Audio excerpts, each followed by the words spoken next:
This is a live look at what's going on out in the western Dakotas. You're looking at Dickinson, North Dakota, part of our First Alert Skycam network out to the west, and it's definitely starting to accumulate for area roads out there. For us, a look at the radar shows that things are developing out to the west and now moving into the central part of North Dakota. So from Minot south through Max and in through the basically Lake Sakakawea area in towards Bismarck and the state capital, we're seeing some snow develop and conditions deteriorate. For us, we have temperatures that have really kept things mild and soupy down in the south with rain.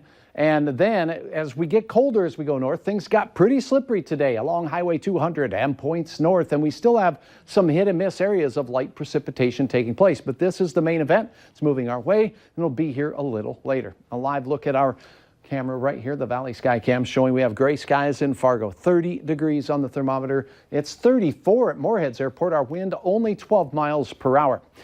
Here at Valley News Live, we're keeping an eye on that freezing line, and on the spring storms, it's important to do so. Here it is where you have that white boundary, and to the north and to the west of that, it is cold. It's in the teens, and we have temperatures like this down at the ground. Those snowflakes can accumulate pretty quick, and the surfaces that they fall on will allow for them to accumulate. Here we have ground temperatures warming a bit. We have temperatures above freezing, in fact, in the 40s in the Sisseton area. So this is a complex spring-like system. Here's your hour-by-hour forecast. Most of the light precipitation dries up while the system out in the western and central Dakotas pushes our way. So by bedtime tonight, snow in places like Maddock, Candu, Rock Lake, Walhalla, all the way out toward Cavalier and Pembina. Even Grand Forks could see the onset of some snow. Temperatures will be, well, falling, but not so much in the southern counties. Still some mid-30s out in Lakes Country. Overnight, the snow persists, mainly north of Interstate 94. We'll see hit and miss showers of snow in the early hours, but kind of prolonged snowfall in the area where the country has been cold all day long. That's going to cause accumulations by the morning hours. More on that in just a second. As we go through the day, our snow band will move southward thanks to a punch of very gusty north winds. So the rest of the day will bring blowing of the accumulated snowfall up north around the region. Wind gusts over 40 miles per hour will be likely here in the Red River Valley and beyond.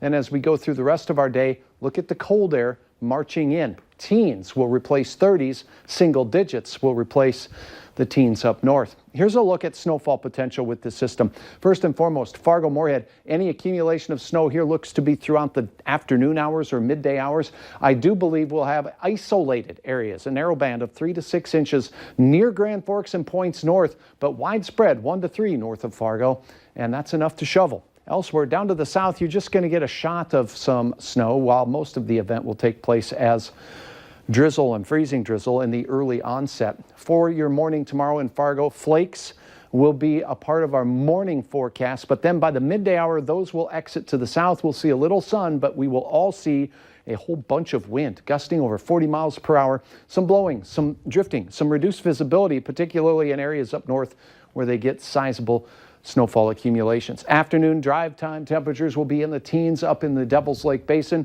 20s down south, but we're all heading towards colder weather.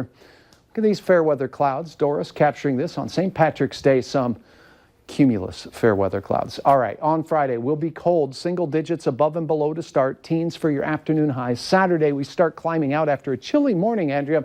We'll make our way to 30, 40 degrees on Sunday, and those 40s stick around for just a couple of days. Our next wet event next week in the middle of the week. All right, thanks, Hutch. You bet.